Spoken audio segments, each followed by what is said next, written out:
Herkese merhaba. Bugün 1976 model AMC Pacer modeliyle birlikteyiz. Bırakın bu aracı görmeyi, büyük ihtimal markayı da birçok takipçimiz duymamıştır. AMC markası Amerika'da birçok yok olmuş marka gibi bir marka. Açılımı da American Motor Corporation olarak geçiyor. Ve böyle işte Tucker, Studebaker, Hudson, DeLorean gibi ortadan yok olmuş markalardan bir tanesi Amerika'da. Günümüzde isim hakları FCA'da yani Fiat Chrysler'de yer alıyor. Üretimi yok ve de 1954 ile 1988 yılları arasında faal olmuş bir otomobil markası. AMC markasının şöyle de ilginç bir detayı bulunuyor. Renault 9 ve 11 modellerini ülkemizde herkes bilir. İşte bu iki modeli Amerika'ya getirmiş markadır kendisi. Yine Renault markası kullanılıyor ama AMC Encore, AMC Alliance ve hatta onların bir de spor modeli Alliance GTA diye modelleri yer alıyor. Farklı karoser tipleriyle sunuluyor ülkemizde olmayan. 2 kapılı kupe, 3 kapılı hatchback, hatta bir de kabrio versiyonu yer alıyor. Yani çok farklı kasalarla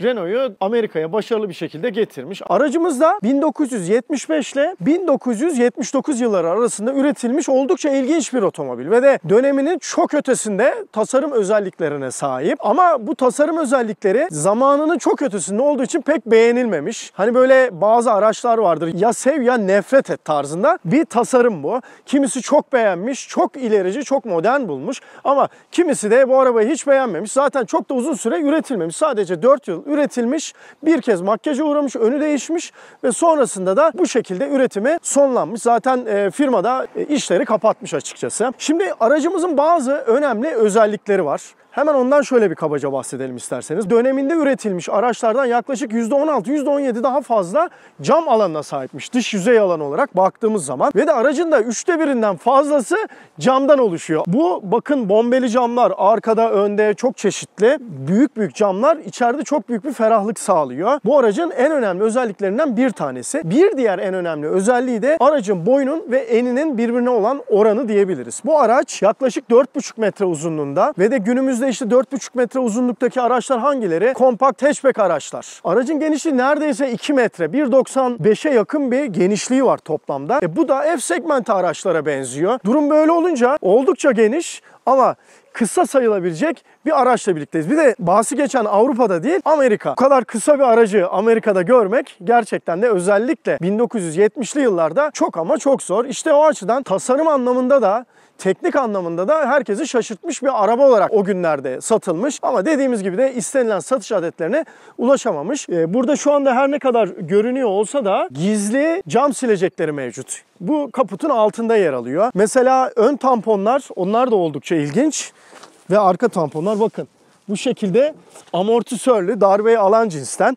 Ayrıca şöyle de bir özelliği var. Şimdi bakın araç oldukça geniş şu kısımlarda ve de içeri doğru bombeli. Bunun da ayrı bir özelliği var. O da herhangi bir böyle normal bir kaza anında sürtme vesaire kaportanın daha az zarar görebilmesi için yapılmış bir tasarım.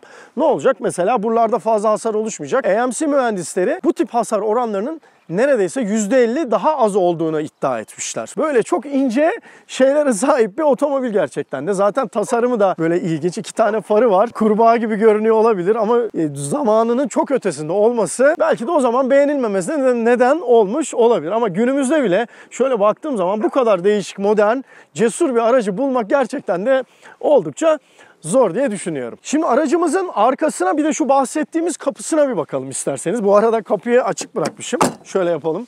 Biraz zor kapanıyor. Arkasına da geçtik. Aracın her noktasında böyle kıvrımlı köşeler devam ediyor. Bu dönüşleri, işte şu tip dönüşleri buralarda, her yerde ciddi bir şekilde araçta bir böyle kavisli kenarlar, köşeler mevcut. Şimdi şu kapı dediğimiz gibi oldukça büyük ve de diğer kapıyla olan farkı hemen belli oluyor. 12 santim daha büyük oldu. Hatta şuradan bir göstermekte de fayda var. Buradaki en önemli nokta işte bu. Bakın kapının sonu burada ve şöyle bir iz düşümü direkt olarak bir eksen çekseniz orada 10 santim bu ileri düşüyor. Böyle özel bir şey yapmışlar. Zaten şuradaki binişin genişliğine bir bakar mısınız?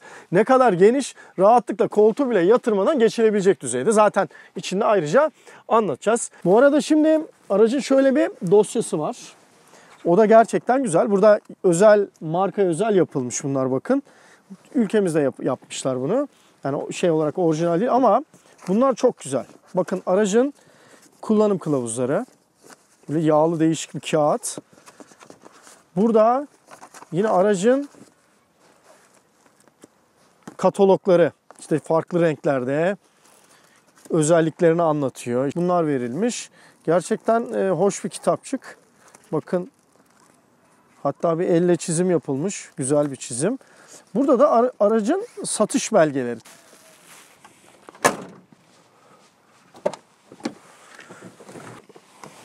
İçeriye de bindik. Aracımızın bakın direksiyonu oldukça sportif. Kokpiti de o dönemin araçlarına göre oldukça değişik. Ve yine aynen aracın dışındaki yuvarlak hatlar, modern hatlar içinde de geçiyor. Böyle L formlu bir kokpit var. Burada teybi var. Alta bir teyp koymuş, günlük kullanımlar için tercih ediyor kendisi. Ama orijinal teybini de burada muhafaza etmiş. Burada havalandırma kumandaları var. Burada ışıkların açılıp kapanması. Bu tipik bir Amerikan özelliğidir. Bu şekilde olurdu ve bunun bu şekilde ayarlanması. Silecekler. Hız göstergemiz mil olarak en fazla 140 kilometreye çıkıyor. 90 mil olarak göstermiş. Ve aracın kilometresi, daha doğrusu da mili 78.687 mil. Yani bunu 1.16 ile çarparsanız 100.000 kilometrenin aşağı yukarı hemen üstünde oluyor. Kapı içlerine baktığımız zaman yine böyle kocaman bir kapı içimiz var. Ve bu daha sol kapı, sağ kapı çok daha da büyük dediğimiz gibi. Aracın arkasına da bir geçelim. Hatta bakın, ben direkt olarak bir geçeyim. Ne kadar pratik olduğunu da bir görün. Hop. Koltuğu yatırmadan bile geçebildim.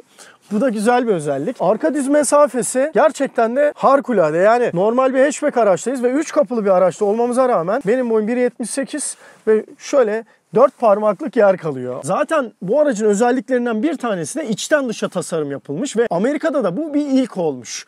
Yani ilk önce aracın içini tasarlamışlar.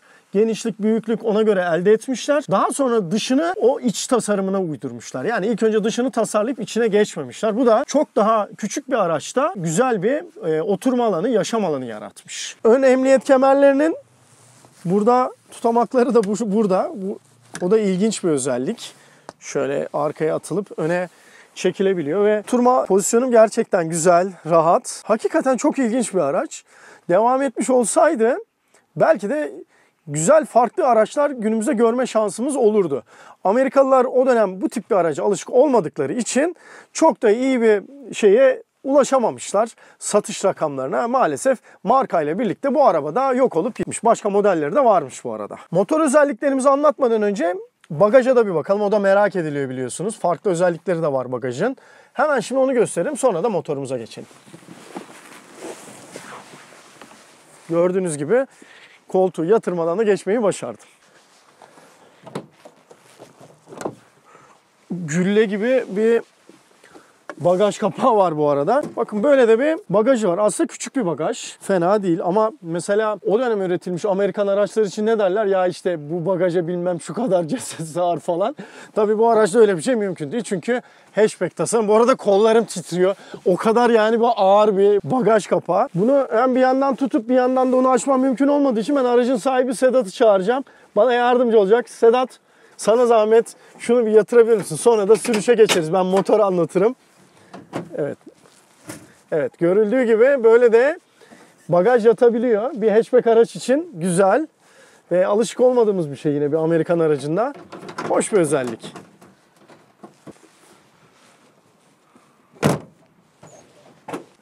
Şimdi motor anlatayım istiyorsanız. Motor kaputunu açayım ve motora geçelim.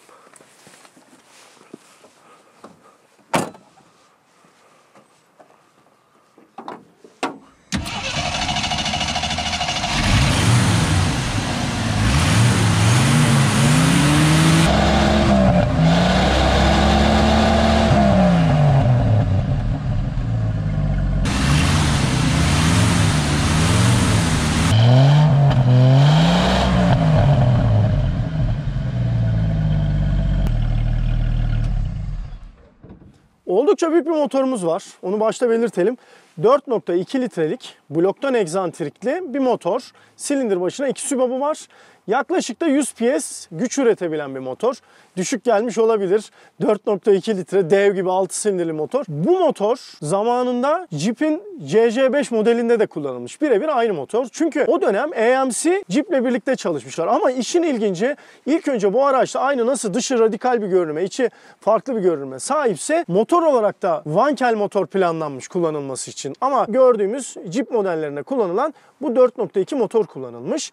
Bu motorun haricinde bu araçta işte 3.8 litre, 4.6 litrelik sıralı 6 silindirli motorlar da kullanılmış. Ayrıca 5 litrelik bir de V8 motoru varmış. Bu arada motorun ürettiği bu güç arka tekerlekleri 3 ileri manuel şanzımanla aktarılıyor. Daha sonra 4 ileri manuel şanzımanla gelmiş makyajla beraber. Hatta 3 ileri otomatik şanzıman bile bu araçta kullanılmış. Ama bizim aracımızda 3 ileri bir manuel şanzıman var. Onu da sürüş sırasında tecrübe edeceğiz. İşte şimdi sürüşe geçme vakti diye düşünüyoruz. Sürüşümüze başladık. AMC Pacer aracımızın içindeyiz. Yanımda Sedat var. Sedat, çok orijinal bir araç bulmuşsun. Gerçekten örneğini bulmak imkansız gibi bir şey. Kaç tane var mesela? Sahipleriyle temasa geçebildiğimiz 4 adet bulabildik biz. Birkaç tanesini bu ÖTV dönemlerinde hurdaya ayrıldığından falan bahsedildi. Böyle aracı hurdaya vermişler. Yani şaka gibi. İşte bizim Türkiye'mizde klasik otomobil anlayışı sadece ve sadece Ford'dur, Chevrolet'dir, işte ne bileyim Plymouth'tur. Bu tarz arabalarla sınırlandırılmış. Evet. Şimdi ben şöyle aracın içine bakıyorum. Aracın daha işi var belli. Sen de orijinalini korumaya çalışıyorsun. Ama tabii yıllanmış bir araç. Onu korumak da zor. Masraf da yapıyorsun. Bir de orijinaline yakın korumaya çalışıyorsun. Şimdi biz şöyle, tabii. Bu arabadaki eski atmosferini, klasik atmosferini korumak istedik. Bizim maksadımız buydu. Doğru, iyi de Mümkün yapmışsın. olduğu kadar bunu da başardığımızı zannediyorum. Ya şöyle içine bakıyorum mesela. Bu arada söylemeyi unuttum anlatırken. Yumuşak böyle. Yine Amerikan özellikleri var. Ve işte bu genişliği en güzel de buradan görülüyor. Bakın araba kısacık bahsettik ama şu genişliğe bir bakar mısınız? O dönemin büyük yani Amerikan araçları kadar rahat. Evet, çok şöyle de rahat bir şekilde kullanabiliyorum. Mesela renk kombinasyonu mükemmel. Beyaz deriler ve orijinal derileri. Koltuklar da çok güzel. Tabii ki bunu oturduğum koltuğun altında, oturak kısmında bir miktar yırtık var. Ya insanlar diyor ki bu yırtığı değiştir. Ya arkadaşım bunu değiştirdikten sonra bu arabanın belli bir havası, belli bir oksijeni gidecek. Benim için en azından böyle. Kesinlikle. Onun için bazı şeylerin eski kalması benim için daha önemli. Şimdi bozuk yerlerden gidiyoruz. Ondan da bahsedeyim. Şimdi bu araç tipik bir Amerikan değil. Böyle bir değişik yapılmış. Marka olarak Amerikan ama çağının biraz farklı bir tarafına geçmiş. Ve değişik de bir süspansiyon sistemi var. O dönem içinde ilerici bir süspansiyon olarak adlandırılmış. Yani aracın birçok kısmındaki bu ilerici tasarım anlayışı, çağının ötesindeki anlayış süspansiyon sisteminde de var. Ve hem yumuşak ama belli bir böyle Avrupa'yı bir sertlik oranı da var. Değişik, güzel harmanlanmış bir süspansiyon hissi veriyor bana. O açıdan hoşuma gitti. Sen ne düşünüyorsun? Bu arabanın virajları bir güncel arabanın performansıyla aynıdır. O kadar iyi diyorsun. Tabii ki, tabii ki. 4 çeker bir otomobille onlarla 100-110'la girdiğim bir viraja bu arabayla da 100'de 110'la girebiliyorum. Ha, süper bak. Güzel. Tedirgin de etmiyor diyorsun. Yok. Hoş. Oturma pozisyonu da çok güzel bu arada. Hakikaten ilginç bir araç. Böyle bir ender bir araca bindiğime gerçekten ben çok memnun oldum. Çok çeşitli araçlara biniyoruz. Şimdi bir viraja geldik. Şöyle hafif bir viraj. Hızlanıyoruz. Tatlı tatlı hızlanıyor. Motor da yağ gibi vallahi. Çok güzel gerçekten. Hoşuma gitti. Böyle hissettiriyor kendini. Hoş. Güçlü bir motor. Sonuçta bunu ne yapıyor? CC5'te kullanıyor. Bir off-road aracında kullanıyor. Tabii ki, tabii. Beygir gücünün düşüklüğüne değil, motor hacminin büyüklüğüne bakmak lazım. Sıralı 6 silindirli ve gerçekten de bu aracı böyle yağ gibi kaydırıyor adeta. Benim çok hoşuma gitti. Söylemeyi unuttuğum bir şey var. Sen bahsetmiştin. Şimdi aynası ne kadar geniş. Çok geniş bir araçtayız bir de ve de sağ ayna yok. Evet. Şimdi sağ ayna olmadığı için bunu geniş tutmuşlar. Şu an arkamdan, sağımdan gelen aynı arabayı çok rahat bir şekilde kontrol edebiliyorum. Harika. Şurada virajlı bir yer var. İstersen şöyle birazcık hızlan bir görelim. Viraj kabiliyetinden bahsetmiştin. Şurada güzel bir hoş bir viraj var. Bu viraj mı? Aynen bu viraj. Şöyle bir bakalım viraj kabiliyetine. Viraj kabiliyeti şu an önümüzde giden bir 320i var mesela. Şu an aşağı yukarı 70-80 kilometreyle falan bu viraja giriyoruz. Bu virajın eğim derecesi yaklaşık kaç derece? Yukarıya doğru da var yani sola doğru da neredeyse 60 derece falan yani döndük. 60 derece. Çok rahat döndü. Bir de gaz iyi yani. Evet. Hoş gerçekten de. Bir de şurada durur musun hemen? Buradan şöyle bir hızlanma yapalım istersen oraya kadar. Tamam. Onu da merak ediyorum çünkü. Başlayayım mı abi? Başla.